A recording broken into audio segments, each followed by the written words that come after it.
Hey there, everybody. Welcome to our review of Only Murders in the Building, Season 2, Episode 7. Are you guys ready to flip the pieces? We got so much to get into here. I know who the killer is. I feel like I say that every single video, but I feel very confident that a very old theory that I had in like episode 1 and 2 is coming back to roost. We will get into all of that and we want to hear your theories Yes, too. Who do you think is the killer after this episode? there's so much good stuff in this episode. Creatively, I really, really like this episode. Yeah. Yeah, there's obviously a lot of theories to get into here. We have a big cliffhanger.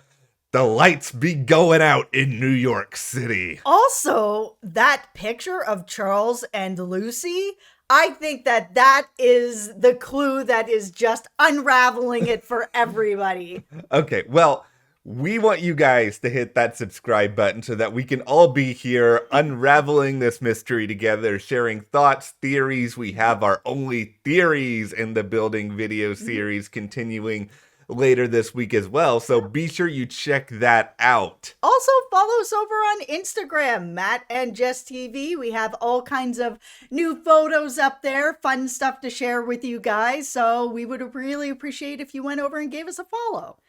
All right. Okay, let's start with this photo because the theme of this whole season has been fathers. We've had Oliver struggling with the idea that he might not be Will's father. We have Charles's father who is dead. We'll get into that. He thinks that he's dead, and we had that whole thing at the beginning of the show where he thought his dad was an actor and going into this building for a role, but really he was going there to have an affair with Rose Cooper and came out getting arrested. Like, there's a lot going on with fathers. We saw in this episode Mabel's story with her father, where she didn't know he was sick. Everyone was keeping that he had cancer from her. She was like, I knew something was wrong, but I didn't know everything. And then even everything that's going on with Theo and his dad, where he's not really talking to him still, and he's trying to make things better, but he put a lot of blame on his dad. There's Thematically, there is a lot sort of coursing through all of this, and I think really one of the things to even add on to all of it is a lot of these father-children relationships are really fraught in some sort of way, where Oliver is struggling to connect with Will regardless of whether or not he's a biological father. That's there. There's that real misunderstanding with Mabel and her father because of the information that is being kept. Theo and his father, Mabel, really encourages Theo to try to do something a little bit different. And so that kind of difficulty, that emotional undercurrent is like going in every single one of these. Okay, let's get to who is the All murderer. right. Okay, so at the beginning of our video series for this season, I said that I think that Charles's father is still alive and that he is the killer. And I still believe that. I know I've gone on like a road of it's the gut milk lady, it's Poppy, it's Cinda. I really think now that I've watched a lot more episodes and the theme of fathers, that this murder is father related, that it has something to do with Charles's father. I mean, when Bunny died, she mentioned the word, the number 14. That's the floor that Charles lives on. She said Savage, that's his last name. It's not a coincidence that she's mentioning Charles. And now we have this photo that has Lucy in the foreground, but it has Charles in it and he's in the background. And I think that it was very specifically put together like that. So we would see this photo like our trio did and is like, oh, it's Lucy. Lucy's the one that's in trouble, and kind of forget that Charles is also in that photo in the background. Yeah, we can't forget that. The thing is there's going to be a number of different reads on this photo, and I'll admit, when I first saw it, I was very much in the, oh, it's Lucy. Lucy's in danger. Somebody's coming after Lucy. But then, you brought this up to me after the fact. I was like, oh, there might be something more here. Here I was thinking there weren't any big clues in this episode. Yeah, so here's kind of a little bit of how I'm working this All right. theory out in my head is Charles has said that his father is dead and wasn't a great guy or whatever, but we don't really know if he knows for sure that his father is dead. And we just had this episode with Mabel where she wasn't given all the information about her own father, and it is possible that even more information was not given to Charles about his father. He didn't know everything. I mean, everything was going on with his affairs with Leonora, his affair with Rose Cooper, who I think is the same person, but there was stuff that was going on with him that Charles didn't know. And now we know that Charles is in his 70s. So I know that there'll be a lot of people that will be like, oh, his father would be in his 90s. But I mean, my grandmother was 95 when she passed away. There are long livers out there. So this also would be like this beautiful cameo from somebody who's like some real heavy hitter icon like we had with Shirley MacLaine. Okay. Sir Ian McKellen, Right? this is your time to shine. You shall not pass when it comes to my ability to hide this crime. Yeah, I think that there's motives there. So one of the things that has felt like a red herring for a long time this season, but now is kind of starting to feel like it's coming into play again, is that painting. I think that painting holds secrets, like a lot of secrets. Charles's father is in that painting, and I don't think that that's just a throwaway. I think that there's stuff hidden in that painting, whether it's a secret like Leonora and Rose Cooper are the same person and that secret is wanting to be kept buried, or Charles's father wants to keep that buried because he's in that painting and maybe it all sort of unraveled and he thinks ruined his life, even though he ruined his own life by having an affair. But, Yeah. This is like a real life sort of embodiment of that affair forever in art. And he wants to get his hands on that painting. And contacting Bunny, we've seen in that Bunny episode, she was picking up the phone, someone was on the other end talking about the painting. She was like, I told you 100 times, like, screw off. No, you're not going to get this painting, move along. And it could be Charles's father that's feeling like that painting really unraveled his life and he wants to sort of find out more about it. And when he showed up at Bunny's place, he may have just shown up to try to get the painting and it turned into a murder because that painting was missing when Uma and Howard showed up and they were like, oh, that painting is gone.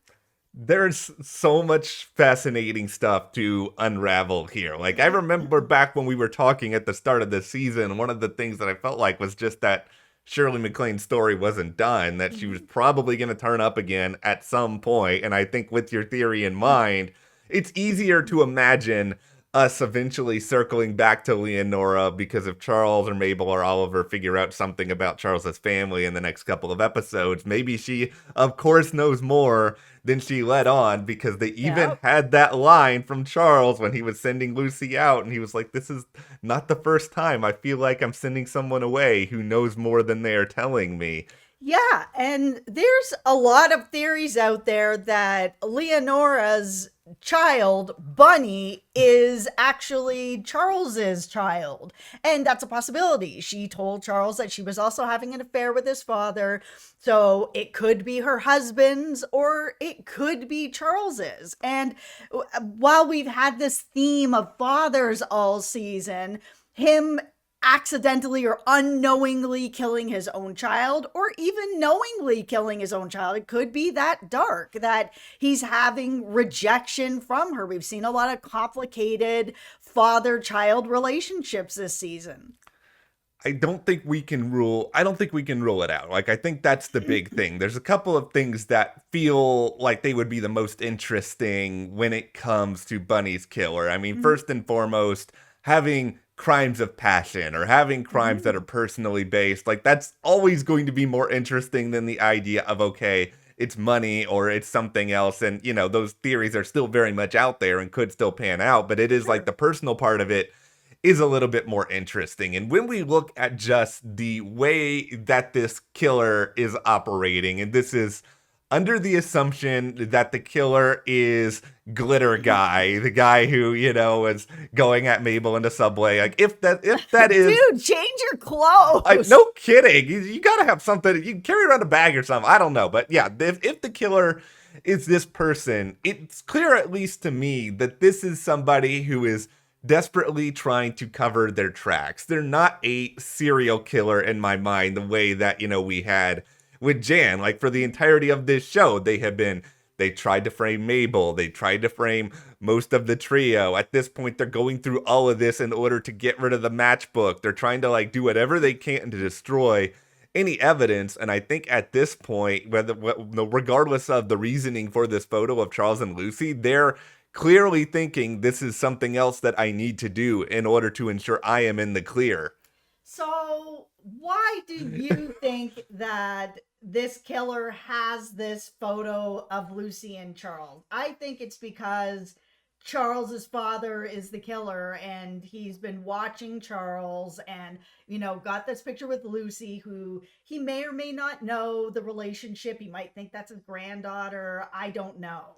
The thought that entered my head when I first saw this photo was, okay, this is the killer recognizing that Lucy could be some sort of a problem to them. Like, maybe at some point over the course of the day Bunny was dead, they saw her in the building, or they saw her watching him at some point, and suddenly came to this realization that, okay, this person could be a problem. And maybe initially they didn't think much of it, because they were just like, okay, I've done this, I've done that, I've done all these other things to sort of clear my name. But I think now that they're starting to see that the trio is making some moves to sort of make sure that they are okay, maybe they're starting to get a little bit desperate. But if they have seen Lucy around a while, then they may very well, of course, be somebody who lives in the building. I've talked about Jared in the past. I mean, there's people out there who have talked about Howard. There's a lot of people who would kind of look at this person and be like, this is not someone who is regularly in the building all of the time. Why is she here? What is she doing? How is this going to be a problem? And it's possible that when Lucy was hiding in the secret passage, just because she didn't see them and she was hiding around the crates doesn't mean that they didn't see her. We only saw it from Lucy's perspective, and she was kind of trying to hide away, but it's possible that they actually saw her, and that's why they're carrying this around. There has to be, whether it is that this is more about Charles, or whether it is we have to target Lucy on some way. I mean, you don't carry a picture around like this for no apparent reason. And I think it's, once again, no matter who this killer is at this point, they want to ensure that they just fundamentally want to ensure that they can get away with this. So I think the question is, if they can, where did they go? Are they just going to disappear, never to be seen or heard from again?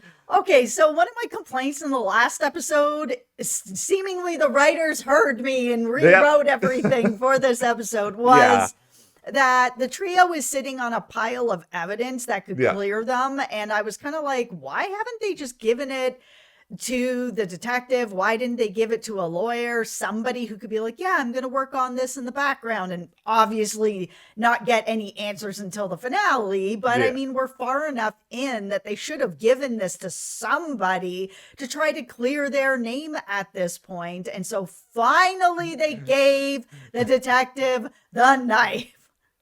All of this was so funny. I loved this subplot. Just the, let's go to the bathroom. And then because there's so many shows where the person on the outside is just like, nothing's going on. But the fact that she was just listening in at the door, just like, what is this about the knife that you guys are talking about? It's like, of course, Charles and Oliver, for how good they are sometimes at piecing together clues, they also could be total idiots at other times and not realizing, oh yeah, people can actually hear us through this wall in the Arconia. With it being such a pretty heavy episode for Mabel and Theo together, which I really enjoyed the two of them together and everything that was going on, it was nice to just have a little bit of humor, have a little fart joke, have, Oliver singing, have the detective just belt out. Oh my goodness, they're so good. Why is she a detective? Like, that was the Woo! question after I heard it. It was like, Her voice, yeah, you wow. are too talented, and go to Broadway. Do something. No,